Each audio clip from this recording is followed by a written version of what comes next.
Hello, everybody. Welcome to another awesome episode of Youth Connect. I'm Aiden. Hi, my name is Kevin. Hi, I am Logan.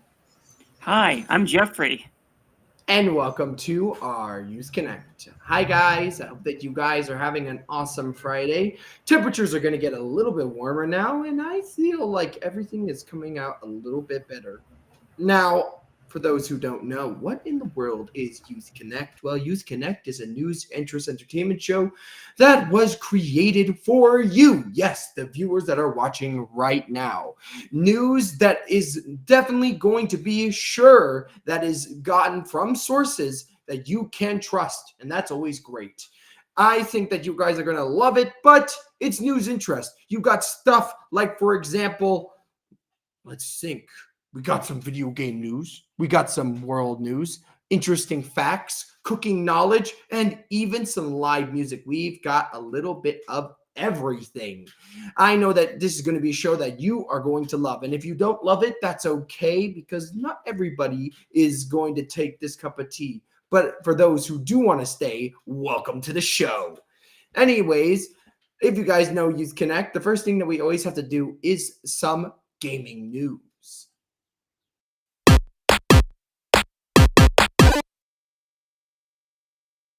All right, guys, so this is where we talk about our interesting gaming news, but more importantly, our game of the week. I was looking at games of the week. I'm going to be honest with you. I'm finding myself harder and harder to find something that's really going to keep me on my toes. But I always say it like this: might not be today, but it might be down the road. I know that a lot of my favorite games are updating over time, and technically it might be a few weeks till some of my favorite games come out. But today's game of the week is going to be a bit more on the weirder side, and it is going to be Turbo Golf Racing. So you will be taking up on 7 other competitors in a Grand Prix style competition where you must boost, dash, and glide to be first to get your ball into the hole. And I know what you might be thinking. What? I'm going to be using gliding. You're going to be using boost pads. You're going to be taking shortcuts and utilizing pickups to stop them in their tracks. And this is where you can do an ultimate showdown where precision triumphs over speed and victory is achieved by fewest shots. Though what's interesting about this game is that it actually has a lot to it. Not only are you just hitting a ball, you are going to be doing it in style. You'll be hitting your ball further with combined power dash mechanics and use a whole bunch of different things. If you're not really interested in doing a Grand Prix style, you can race against the clock to earn stars and unlock new courses. Compare your best time on each course against those of your friends or secure your place on the global leaderboard. And you can control the way you play by equipping unique power cores to suit your playstyle. You can hit your ball with more power, spin, or bounciness while using powerful abilities to grapple onto, freeze, or even stick to your ball. So what's interesting is that also you can personalize your vehicle with over 1 trillion combinations with customizable car bodies, balls, wheels, spoilers, shields, paints, and boosters. There's so much to this. And not only that, there's a lot of fun things like, for example, unique biomes, including Aztec temples, gravity-defying space courses, and industrial wastelands. Better not get your ball in that acid or you might not get it back. I think that this is a very interesting game if you want to play with friends or if you want to play by yourself. So I recommend that you please do check out Turbo Golf Racing on Steam. And I hope that you guys liked this gaming news. Next up, we're going to be going to Kevin, and Kevin's going to bringing us some all-important news, sports, and weather, but more importantly, that interesting fact that's going to be shared.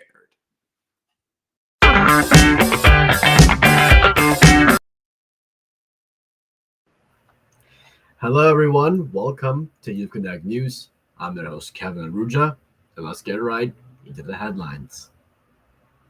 Mark Carney crisis fighting central banker to lead Canada through U.S. trade war. The Bank of Canada opted for wait-and-see approach to rates amid shifting trade policy.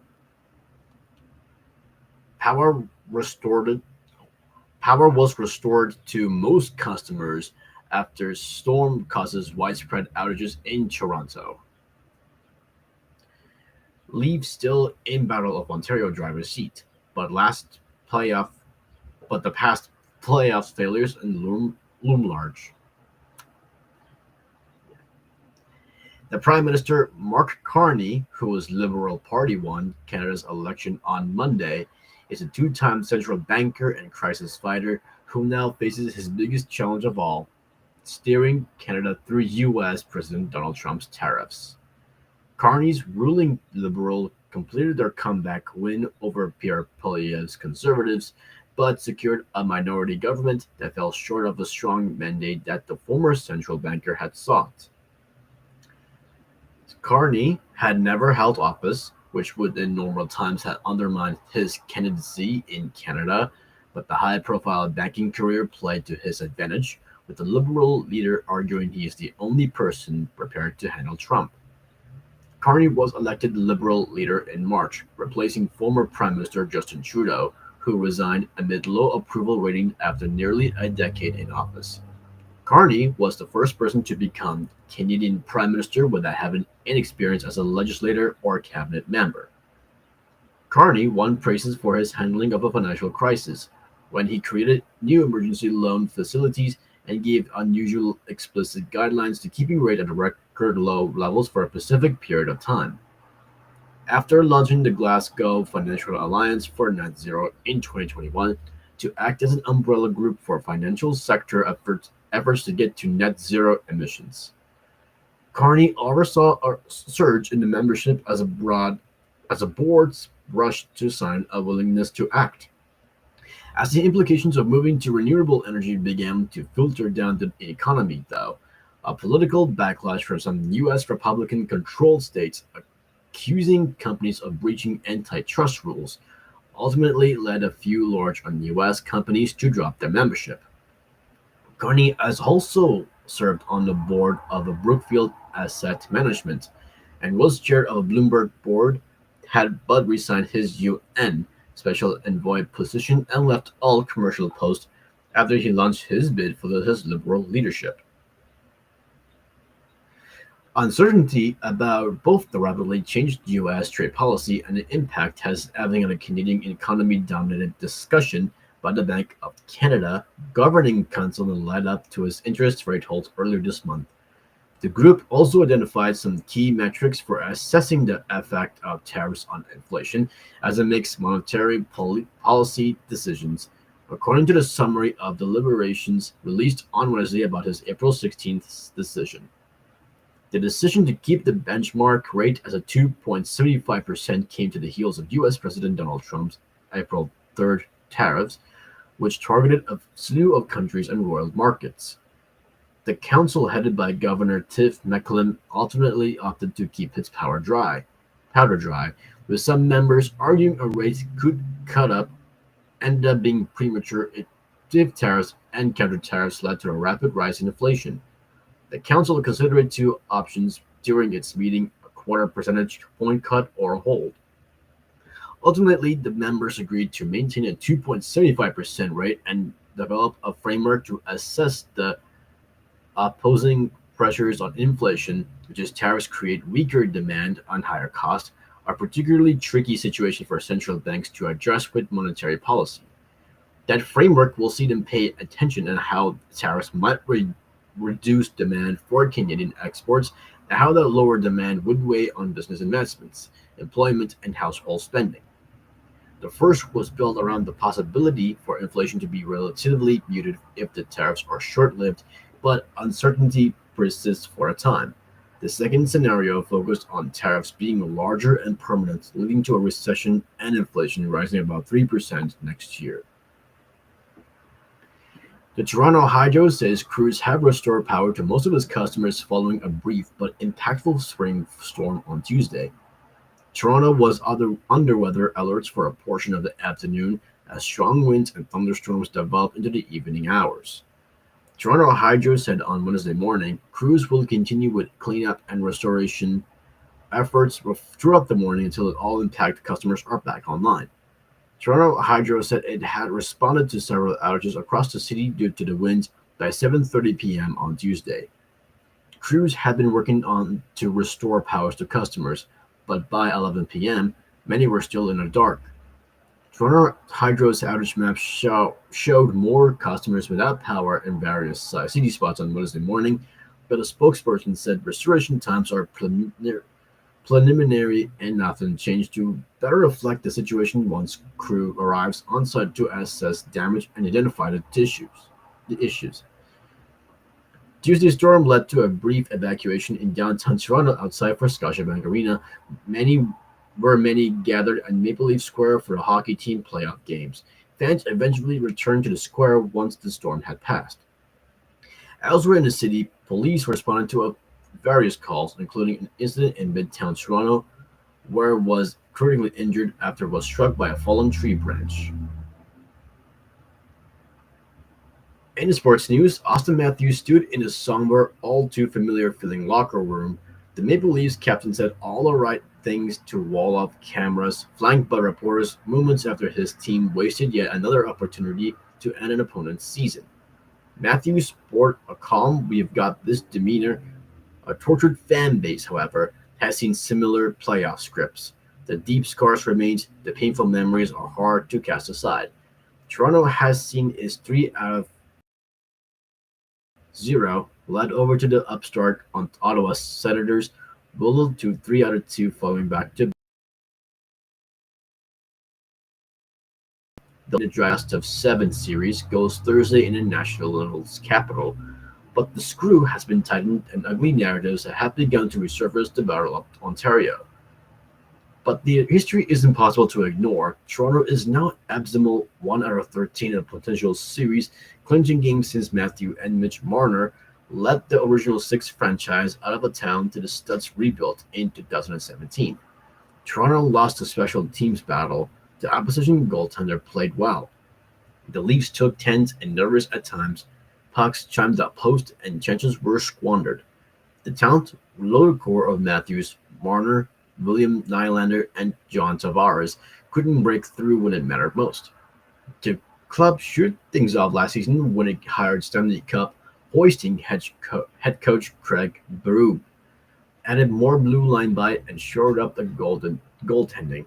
Toronto instituted a more direct north-south battle-heavy approach, a system tailored to playoff hockey in hopes the competitive switch wouldn't have to be flipped this spring. The group made available to the media put it on brave faces Tuesday after nothing to lose Senators, looking to become just the 5th NHL team to win a series after trailing 3 out of 0, hacked another chunk of their advantage. In today's weather forecast, we got a mix of sun and clouds. The temperature is now 90 degrees. And tomorrow we will get cloudy with sunny breaks. The temperature will be 14 degrees. And now moving forward for an interesting fact, we're talking about May Day. May Day, or Day commemorating the historic struggles and gains made by workers on the labor movement.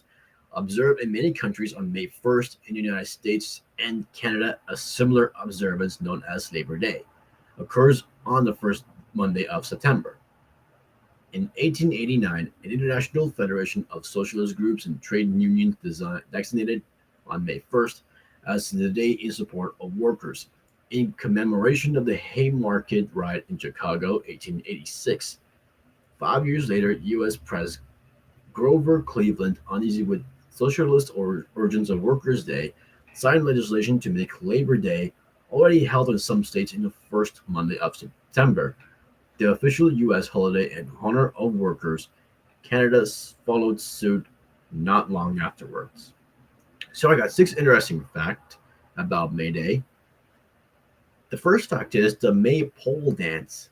May Day is probably best known now for the medieval tradition of dancing the Maypole dance, a costume that continues to be practiced. Fair young maidens circle the decorative pole, weaving together patterns of ribbons in the process. Hawthorn and lily of the valley are traditional flowers used for garland. The second fact is it was once banned. The persecution of May Day festivities began as early as the 1600s, and in 1640, the church ruled against the debauchery, where the British Parliament banned in traditions as immoral. A much tamer version was brought back in 1644 under the rule of Charles II. The third fact is May Day baskets. True, the giving of May baskets has sadly faded since the late 20th century. Small baskets of sweets and flowers would be left anonymously on doorsteps to the delight of neighbors. The fourth fact is fairy tales. Some believes held that May Day was the last chance for fairies to travel to the earth. The fifth fact is Hawaii's own celebration. Since 1928, May Day in Hawaii has been known as Lei Day, a spring celebration that embraces Hawaiian culture, and particularly the lei.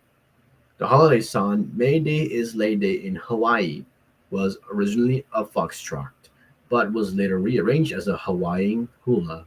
And the last fact is distress signals. The international distress signal May Day has nothing to do with the 1st of May. It derives from the French Venez Mede, meaning come help me. Well, we come to the end of my segment. Tune in for next week's news, weather, and your favorite interesting fact. This is Kevin Aruja, and it's back to you, Aiden. See you next week. I do think, Kevin, that May Day is actually quite important for some people because Workers' Day is definitely a type of topic that really, for those that used to work their butts off. Did you guys know that originally people didn't even get breaks? No breaks, no Saturdays or Sundays. From Monday to Sunday, you would work every single day. From a 9 to 8 or 9 to 6. There was no lunchtime. There was nothing. It was pure work. So May Day, I feel, really does celebrate the struggles and gains made by workers and the labor movement. I think it's very important that we celebrate that. So I want to say thank you so much, Kevin. And I'm going to bring you some news because I got to talk about this news, guys. It's very important that we do. Has anybody seen the Minecraft movie? I know I have, and I know some of you guys here have as well. I know that Jeff does, but what about you, Kevin, and you, Logan? Have you watched the Minecraft movie? I heard, but imagine Chicken Jockey. Yes, indeed. Chicken Jockey is definitely something. I will say the Minecraft movie has been a box office hit.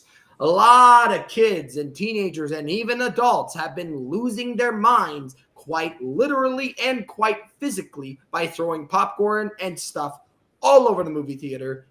I do not condone this kind of thing, but I will say that an interesting song about a lava chicken from the live action department of the hit video game has set a new record.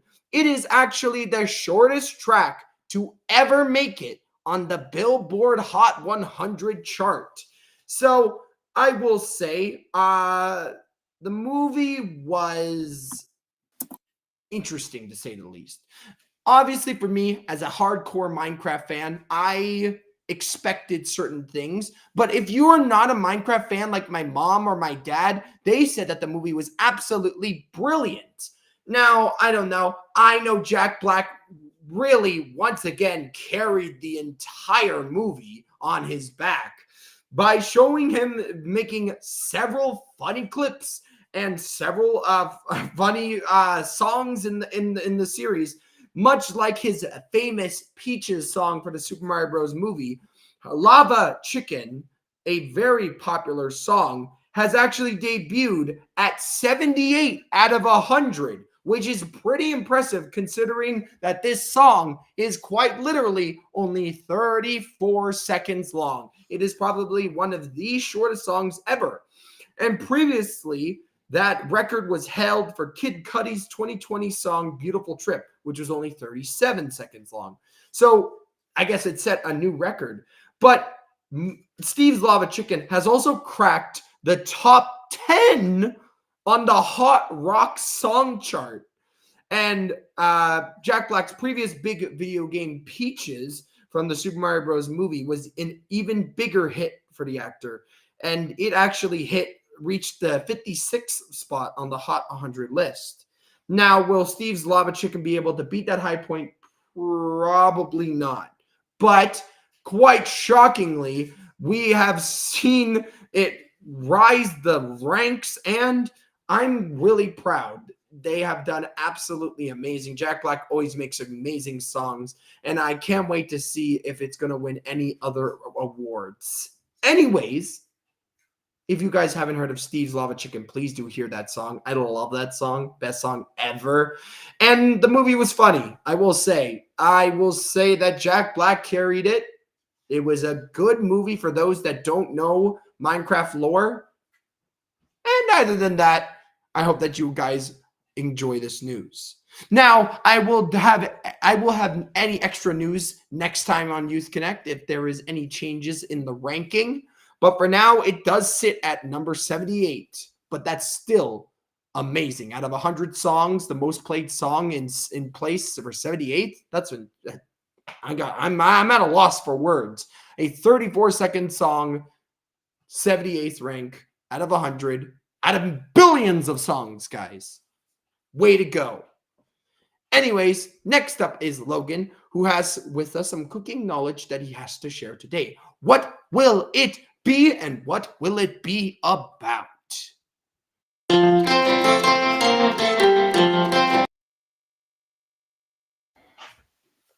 Hello, Youth Connect. I am Logan, and for my next few topics on culinary news, I got 3 new culinary news stories. A Michelin Guide expands to Quebec, a horrific controversy in Spain, and Gordon Ramsay's new TV show. Starting off with the first one, the Michelin Guide has announced last year its plan to expand its Canadian coverage by including Quebec in its prestigious listings, marking a significant milestone for the province's culinary scene. This inclusion will spotlight Quebec's diverse and innovative gastronomy, potentially attracting more international attention and tourism. After a year of touring Quebec and its culinary scene, Michelin is set to release its culinary picks for the province, coming in its new Quebec guide on May 15th. Now, going from that bright story to something a little bit more horrific, Jin Gu, a Chinese restaurant located in Madrid, Spain, has recently fallen under quite the bizarre and very horrific controversy, as it was exposed that the restaurant's roast duck dish was found to actually be made of street pigeons. This discovery has been made by local police when they conducted a raid on the restaurant. Police described the state of the kitchen as vile, with bags strewn about filled with discolored meat, and a back room filled with dozens of plucked pigeon carcasses. It is believed that these pigeons, which serve as a common vermin along the streets of Spain, were simply grabbed from the streets and cooked as a cost-saving measure.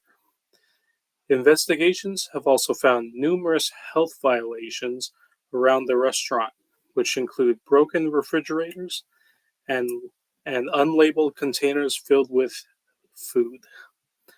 The restaurant was forced to shut down, but as yet, no one has been charged or arrested for anything. And I gotta say, this was quite the horrific thing to discover.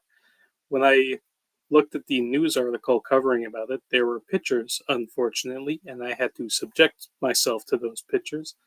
One of them was of the restaurant's quote-unquote roast duck, and I would just like to say that that definitely was not duck. So, all in all, we can be glad that this place has shut down, but it probably should have been investigated sooner. Perhaps one of the people that could have investigated this place is Gordon Ramsay, in fact, whose new reality TV show, Secret Service, is set to air on Fox on May 21st.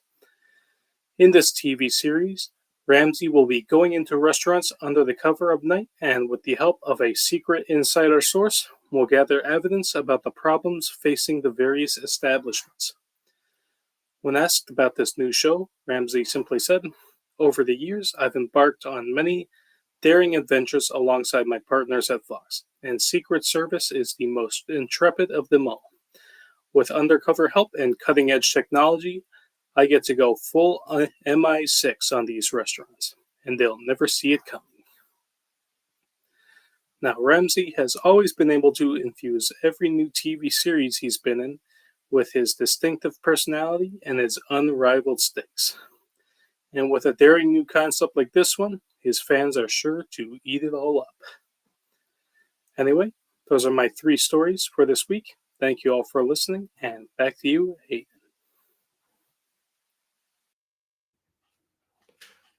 Thank you so much, Logan. I will say, first of all, I love how there's 3 different cooking stories. I think it's a little bit more on the interesting side because now we get to learn about 3 different things from 3 different perspectives. We get to learn about, I love that Gordon Ramsay plug. Love that Gordon Ramsay plug. You know what? Gordon Ramsay does make some interesting and very entertaining shows. So I'm really excited to see that. And also that restaurant you mentioned, that sounds absolutely horrific, Logan. I'm really scared about that. I'm very thankful that they have closed it down. I don't think I would ever want to have that kind of restaurant up. Imagine. Now, thank you so much, Logan. I will say that your 3 news was awesome. Now, for Jeff and Kevin, you know, Logan did something a little bit different today. Did you think it was interesting? I think it was really interesting. It's really interesting. Yeah. Same here. Yeah. Logan, coming back with that feedback, you should definitely do a little bit more of that. I think it was fantastic. All right. So, guys, let's keep it rolling because now it's time for everybody's favorite community news. Now, let's just say it has been a very busy start for the Super Ability crew. We did tons of awesome stuff. Like on Monday, we really kicked it off by discussing interesting and amazing animal traits. And on Tuesday, we did cooking. Wednesday, we had art. And on Thursday, we had our music club. Now, on Friday, we were supposed to have our obvious Kahoot. But unfortunately, we were unable to kind of do it. And don't worry, because now we are going to be next on week, which is in 2 weeks. We are going to be doing a super Kahoot, and I'm going to be the one that's going to be creating the Kahoot, me. So I hope that you guys are ready for that. It's going to have a bunch of brand new ones and a bunch of old ones, but more brand new, and it's going to be fantastic. But not only that, our Super Ability crew also got together to kick off plans for our summer music book. And we did a collection of songs that we'll be jamming on or jamming with over the next few months. And of course, chat at 9:30 was filled with tons of awesome stuff. But not only did we do chat, we also did Tabata and we also did a little bit of Qigong. So we did a kind of like a mix of things. And honestly, I think it was fantastic. A little bit of everything, as they say. And I want to say for that Qigong, special thanks to Mr. P. You know, we focused on stretching, breathing, and movement, but also strengthening our inner core. So thank you to Mr. P. Really appreciate it. Thank you so much. It's been a really exciting week. And this coming week is an off week, as you guys know. And this means that we will only be able to check in at 9:30. But we can work on our personal projects. We can study. We can work. We can paint. We can craft. And, of course, we can have fun and really kind of get ready until the next on week of our Super Ability crew. Anyways, let's keep it rolling. Who is up next? Next up, we are going to be having someone quite special. We have Jeffrey, and he's going to be bringing with us some live music. I just can't.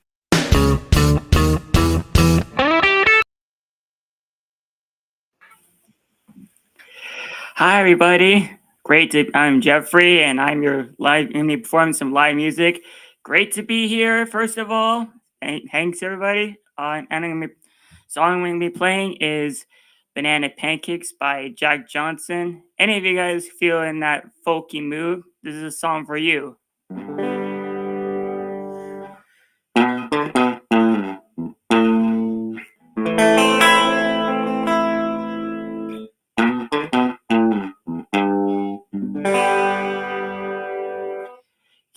you see that it's just raining? Ain't no need to go outside.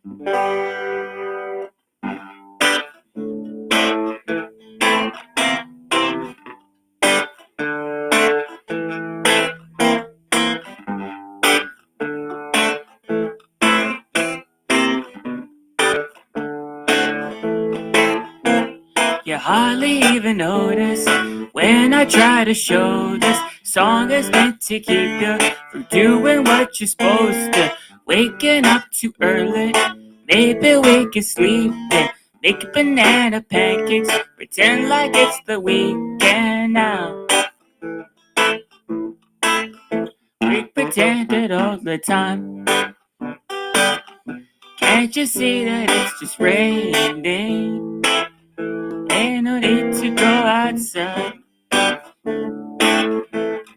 Ain't no need.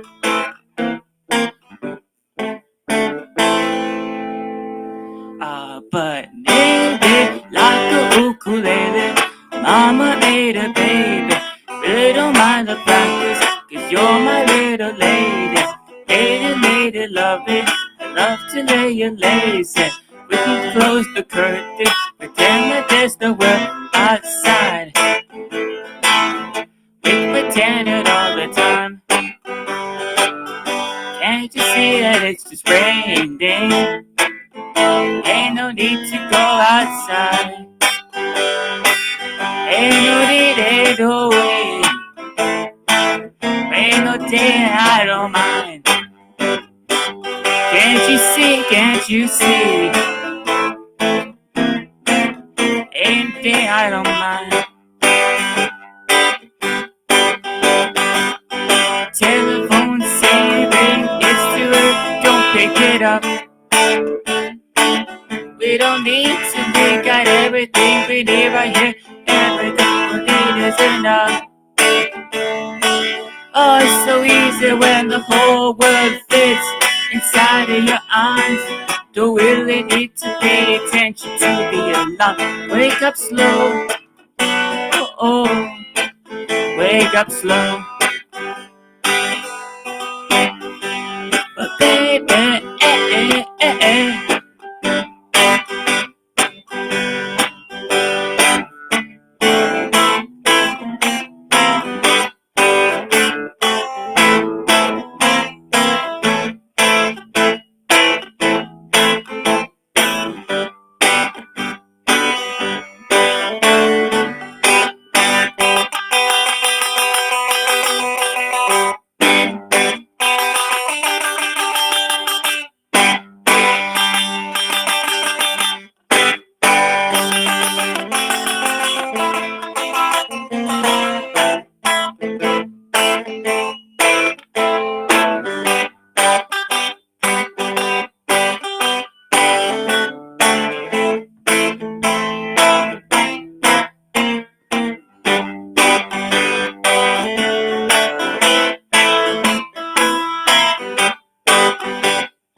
even notice when I try to show this song is meant to keep you from doing what you're supposed to. Waking up too early, maybe we could sleep and make banana pancakes, pretend like it's the weekend now.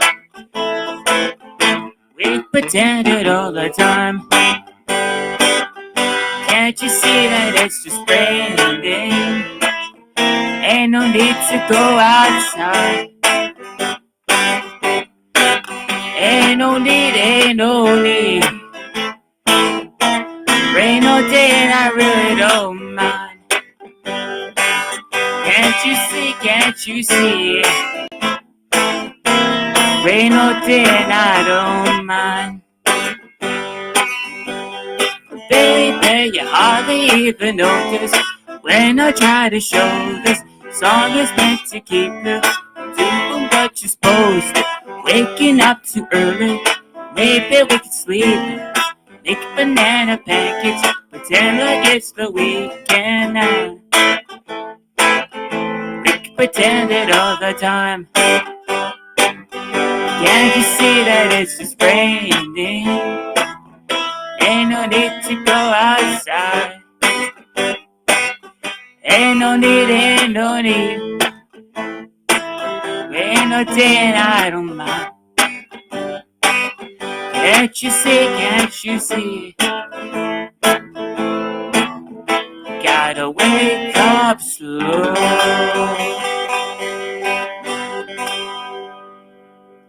Thank you, everybody. This is Jeffrey, your live musician.